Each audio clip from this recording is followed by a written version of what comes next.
लूणा कहता है कि ना तो मैं आस्तिक हूँ और न मैं नास्तिक हूँ, ना मैं जड़ हूँ ना मैं चेतन हूँ, ना मैं आस्तिक हूँ ना मैं वास्तविक हूँ, ना मैं बाहर हूँ और ना मैं भीतर हूँ, ना मैं आगे हूँ ना मैं पीछे हूँ, ना मैं दाएं हूँ ना मैं बाएं हूँ, ना मैं ऊपर हूँ ना मैं नीचे हूँ, ना मैं दिशा में हूँ और ना मैं बीच में हूँ। क्योंकि मैं कुछ भी नहीं हूँ और फिर भी मैं अस्थायी हूँ। मैं सत्य भी नहीं हूँ और मैं असत्य भी नहीं हूँ। यदि मैं हूँ का सारा लेऊंगा तो मुझे न हूँ का भी सारा लेना पड़ेगा। इसलिए ना तो मैं कभी हूँ के साथ होता हूँ और ना मैं कभी न हूँ के साथ होता हूँ। जहाँ तक हूँ है और जहाँ तक न हूँ है, वहाँ तक ये परिवर्तन का संसार है। ये सब कुछ परिवर्तन का है। ना तो मैं कुछ भी जानने वाला हूँ और ना मैं कुछ भी नहीं जानने वाला हूँ। जब तक हम हों के और न हों के सारे रहेंगे, जब तक हम अस्थाई कभी नहीं हो सकते हैं।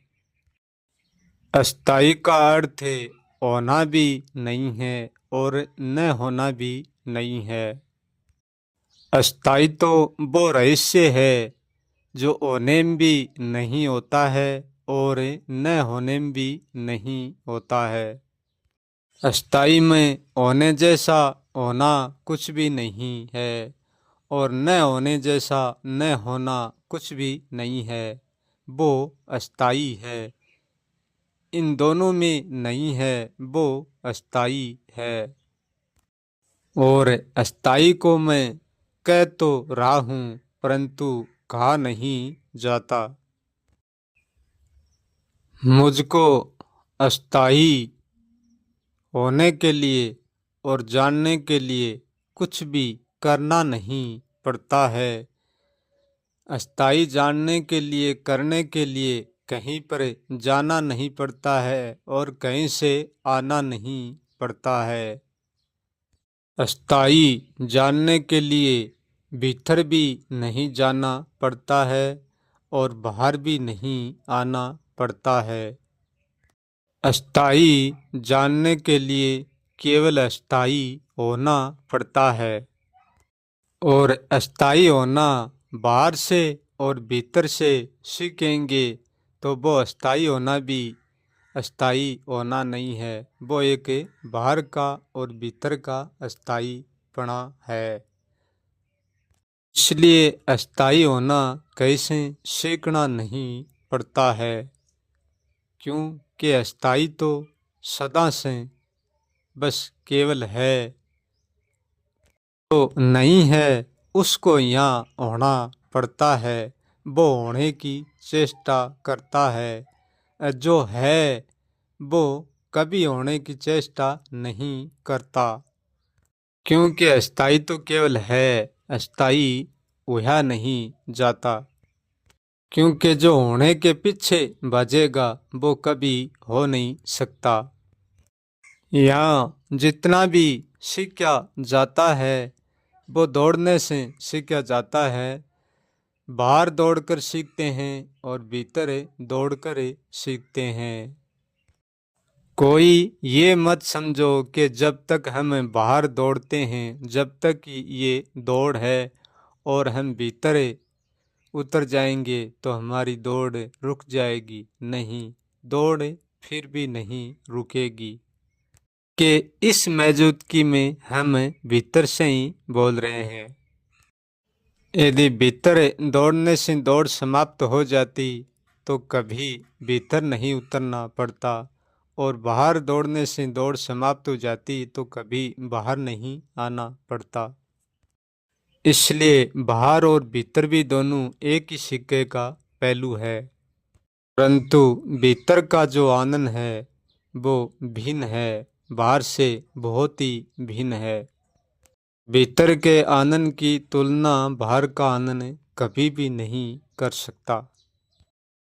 जिसकी बाहर की भीतर की दोनों दौड़ खत्म हो जाती है वो अस्थाई हो सकता है।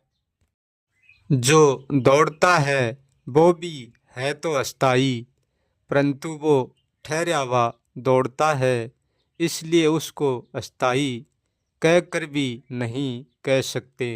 वो पूर्ण रूप से अस्थाई नहीं है। और जो अस्थाई है वो ना तो ठहरा हुआ है और ना दौड़ता हुआ है। वो रुका हुआ भी नजर नहीं आएगा और चलता भी नहीं देख पाएगा। जो चलता हुआ देख सकता है वो रुका हुआ भी देख सकता है। इसलिए जो अस्थाई है वो चलता भी नहीं है और रुकता भी नहीं है, वो केवल अस्थाई है। जरूरी नहीं है कि जितनी हमारी चेतना जाने इतना ही सत्य है और इतना ही सब कुछ है, ये कोई जरूरी नहीं है। जहाँ हमारा जानना रुक जाता है वहाँ ही हमारा न जानना शुरू हो जाता है। क्योंकि जानना तो हमारा न जानने में पहुँचते ही रुक जाता है और फिर हमारा न जानना भी रुक जाता है। और जब हमारा जानना भी रुक जाता है और न जानना भी रुक जाता है वहाँ कुछ भी नहीं होता है। और कहना तो हमारा बहुत ही पहले रुक जाता है, क्योंकि कहना तो हमारा जानने में रुक जाता है।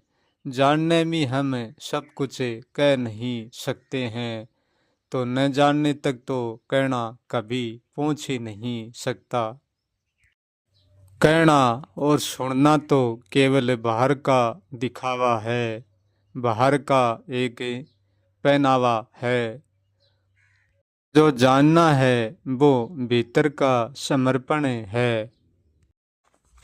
लोना कहता है कि मुझे कोई भी आस्तिक नास्तिक कोई भी व्यक्ति मुझको बनाएगा तो उनमें मेरा आस्तिक नास्तिक बनने का कोई रोल नहीं होगा।